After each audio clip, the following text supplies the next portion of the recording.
What if I told you the family immigration process you've been relying on for years is about to change dramatically?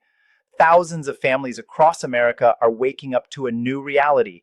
Bringing their loved ones to the United States just got significantly more complicated. In January 2026, the Trump administration announced major changes to I-130 family petition rules that could affect your ability to sponsor parents, siblings, spouses, and children. If you have a pending petition or you plan to file one, the next few minutes could determine whether your family stays together or remains separated for years to come. Hello, everyone. You're watching US Move and Money, and I'm your host, bringing you the most important updates on American immigration, visas, and policy changes that directly impact your future in the United States. Today, we're breaking down the latest announcement on family-based immigration and the I-130 petition process. These changes are expected to take effect in early 2026, and if you don't understand what's happening, you could face massive delays, denials, or even long-term separation from your family members. Watch this video until the very end, take notes, and please subscribe to US Move and Money so you never miss an important immigration update that could change your life. Let me start by explaining what the I-130 petition is and why it's so critical to family immigration in America. The I-130, officially called the Petition for Alien Relative, is the foundation of family-based immigration to the United States. This is the form that U.S. citizens and lawful permanent residents file with USCIS to establish a qualifying relationship with a foreign family member. Once the I-130 is approved, it confirms the relationship is valid, and your relative can then apply for an immigrant visa through consular processing or, if eligible, adjust status inside the United States to become a permanent resident. The I-130 covers different family relationships, including immediate relatives like spouses, unmarried children under 21, and parents of U.S. citizens, as well as preference categories for siblings, married children, and adult children. For decades, family reunification has been a cornerstone of American immigration policy. Millions of immigrants have used the I-130 process to bring their loved ones to America legally. But in January 2026, major policy changes were announced that are reshaping how these petitions are processed, evaluated, and approved. These are not minor technical adjustments. These are significant shifts that reflect a broader enforcement-focused approach and an effort to reduce overall immigration numbers, particularly in family-based categories. First, there is significantly increased scrutiny and heavier documentation requirements for I-130 petitions. Under the new guidelines, USCIS is requiring petitioners to submit substantially more evidence to prove the legitimacy of family relationships. In the past, basic documents like birth certificates, marriage certificates, and proof of the petitioner's citizenship or permanent residency were often sufficient for straightforward cases. Now, under what's being described as enhanced vetting, even routine I-130 petitions may face much more intensive review.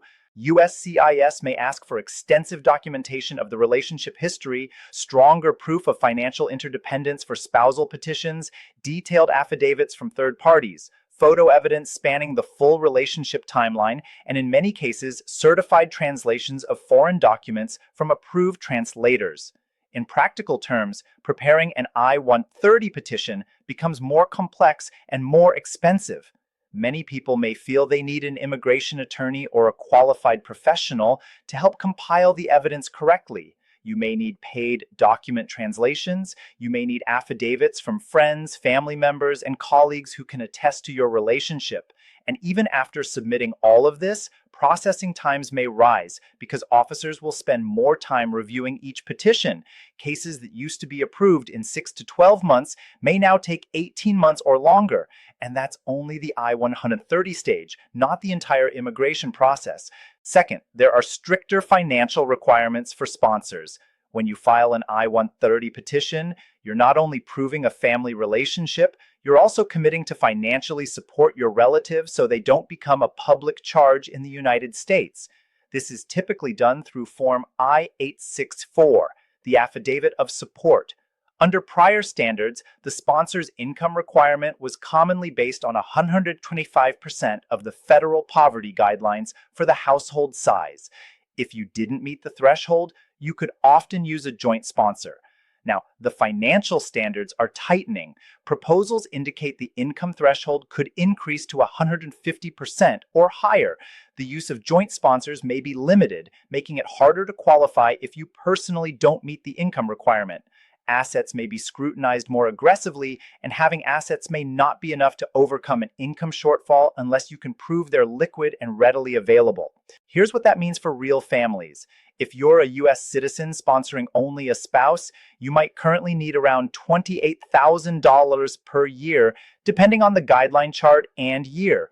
If the threshold moves to 150%, that number could jump to roughly $33,000 or more. If you're sponsoring multiple family members, like a spouse and parents, the required income rises quickly. For a household of 4, you could be looking at $50,000 or more annually. Many American families simply don't earn that much, especially in lower wage industries. The result is that working class and lower middle class sponsors may find it much harder to bring loved ones through family-based immigration. Third, there are expanded grounds for denial and increased use of requests for evidence, also known as RFEs. An RFE is a notice from USCIS asking for additional information or documentation before they make a decision. The rate of RFEs has increased, and under the new 2026 approach, USCIS officers may have broader discretion to question the bona fides of relationships and deny petitions based on concerns that can feel subjective, such as whether a marriage seems genuine, whether family ties appear strong enough, or whether the petitioner has shown enough commitment to supporting the relative. The administration is also pushing USCIS to take a harder line on inconsistencies, even small ones. A minor date error, a different spelling of a name across forms, missing a prior address from years ago, issues that might previously have been corrected easily, can now trigger RFEs or even denials. The message many families are receiving is that the process is being made more difficult, more expensive, and more stressful, which may discourage people from applying at all. Fourth, there may be more difficulty for family preference categories due to the priority date system and visa bulletin retrogression. Family preference categories are limited by annual numerical caps, which creates backlogs, especially for countries with high demand like Mexico, the Philippines, India, and China. Your priority date is the date USCIS receives your I-130, and that date determines your place in line. You can only proceed with the immigrant visa stage or adjustment of status when your priority date becomes current according to the monthly visa bulletin. Under the current direction, many are seeing deliberate slowdowns in how quickly priority dates advance. So, even if your I-130 is approved, you may still wait years longer before your family member can actually immigrate.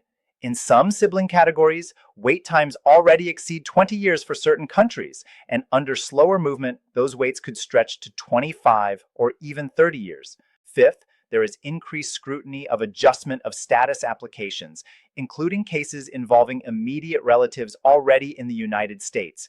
Many people file I-130s for spouses or children who are already in America on tourist visas, student visas, or sometimes with complicated status histories. Historically, immediate relatives of U.S. citizens, spouses, parents, and unmarried children under 21 often had more options to adjust status if they met requirements, even if they had certain prior issues depending on the facts. Under the new approach, USCIS is taking a stricter view of overstays, unlawful presence, and suspected fraud. Even immediate relatives may face longer processing times, more interviews, more investigation, and higher denial risk. For example, if someone entered on a tourist visa and then married a U.S. citizen shortly after, USCIS may suspect misrepresentation and may investigate the case more aggressively.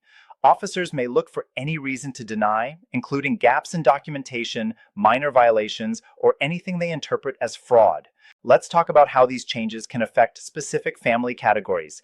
If you're a U.S. citizen sponsoring a spouse, you should expect heavier evidence requirements to prove the marriage is real, more in-person interviews, and detailed questioning about your relationship, daily life, finances, and plans. They will be looking for inconsistencies. If you're a U.S. citizen sponsoring parents, you may face the same enhanced documentation and financial review, and any prior immigration issues your parents may have, previous overstays, unlawful presence, old denials, could be examined more critically. If you're a lawful permanent resident sponsoring a spouse or unmarried children, the situation can be even more challenging because you're in preference categories with longer waits, and USCIS may also scrutinize whether you're properly maintaining your own permanent resident status. For siblings of U.S. citizens, the category is already the slowest, and there has been discussion about eliminating it altogether. Even if that would require Congress and hasn't happened, the fact it's being discussed shows the direction of policy. Now, what can you do to protect your family's immigration prospects? First, if you're planning to file an I-130 petition, file as soon as you can. Your priority date is locked in on the day you file, and every month you wait can add more time to an already long process. Second, prepare the most complete and well-organized petition package possible. Don't submit only the minimum. Include strong evidence of your relationship, detailed affidavits, photos, communication records, and where relevant, financial documents showing joint accounts, shared responsibilities, or genuine interdependence. Third, seriously consider hiring an experienced immigration attorney. With higher scrutiny, professional guidance can help you avoid mistakes, identify weak points before USCIS finds them, prepare for interviews, and respond properly to RFEs. Fourth, make sure you meet the financial requirements. Review your income carefully. If you're close to the threshold, plan early. If joint sponsorship is still an option in your situation, line it up in advance. If you plan to use assets, be prepared to prove they are liquid, accessible, and properly documented. Fifth, be accurate and truthful on every form. With stricter review, false statements or material omissions can lead to denial and potentially serious consequences. Even honest mistakes can create delays, so triple check every detail before submitting. Sixth, if you receive an RFE, respond quickly and thoroughly. You may have only 30 to 60 days. Provide everything requested, address each concern directly, and if you're unsure how to respond, get legal help immediately. It's also important to understand your rights if your I-130 is denied. You may have the option to appeal or file a motion to reopen or reconsider, but these steps are time-sensitive and technical. In some situations, it may be better to correct the issues and file a new petition rather than appeal. The best choice depends on the facts of your case, so legal advice matters. Also, stay informed. Immigration policy can change quickly, and rumors can seriously damage cases. Follow reliable sources like US Move and Money, where we break down changes clearly and explain what they mean for real people. Don't rely on unverified social media posts or someone told me advice. If you filed an I-130 before these standards took effect, understand that USCIS may still apply updated scrutiny to pending cases. If you get an RFE asking for more evidence, that can be the new approach showing up in your case, and you must respond strategically. And remember, family-based immigration isn't the only path. Depending on your situation, you may want to explore employment-based options, the diversity visa lottery, humanitarian pathways, or other lawful strategies. Each has its own requirements, but it's worth understanding all possibilities. Let me also warn you about common mistakes that have become even more costly under stricter rules.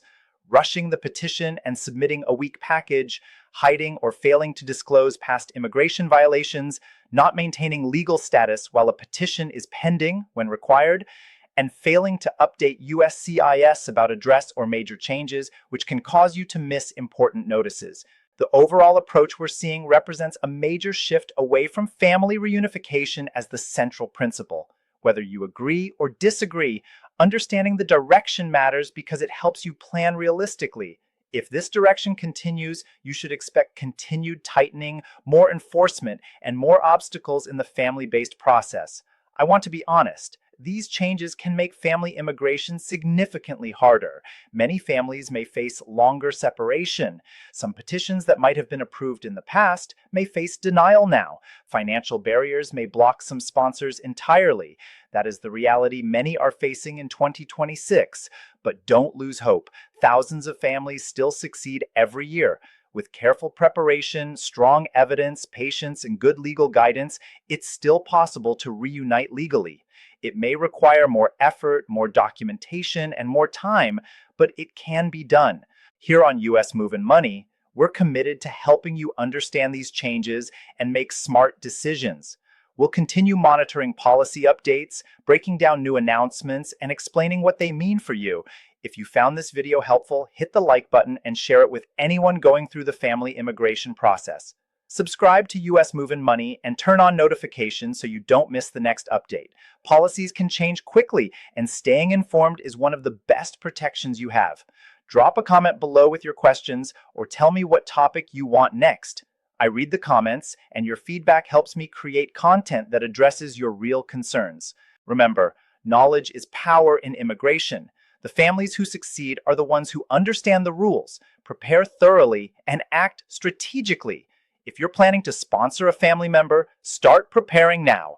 Gather your documents, review your financial situation, and if needed, consult with an immigration attorney. The sooner you act, the better your chances. This is US Move and Money, and I'll see you in the next video. Stay informed, stay prepared, and don't give up on bringing your family together. Take care.